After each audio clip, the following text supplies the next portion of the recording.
उन्हाचा मारा चढतच चालला आहे। याच तापत्या उन्हाचा फटका अमरावतीच्या विलासनगर मधील एका रहिवाशाला बसला। भर दुपारी उभी असलेली एक गॅस फिटेड कार अचानक पेट घेतल्याने परिसरात एकच खळबळ उडाली। सुदैवाने कोणतीही जीवितहानी झाली नाही, मात्र वाहन जळून खाक झाले। 14 एप्रिलच्या भर दुपारी 12:30 वाजताच्या सुमारास विलासनगर पत्रकार कॉलनी येथे उभी असलेली मारुती विटारा विको MS 27 8245 ही गॅस फिटेड कार अचानक पेटली। सूत्रांनुसार प्रखर उन्हामुळे गॅसद्वारे चालणाऱ्या वाहनात उष्णता वाढली आणि वाहनाने पेट घेतला। घटनेची माहिती देवानंद रामटेके यांनी तात्काळ अग्निशमन विभागाला दिली। सागर टपके, नितीन इंगोले, अमोल साळुंके, निशांत राठोड, राहुल घोडे यांची टीम घटनास्थळी दाखल झाली तेव्हा आगीने रौद्र रूप धारण केलं होतं।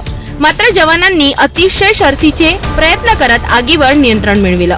सुदैवाने यामध्ये कोणतीही जीवितहानी झाली नाही।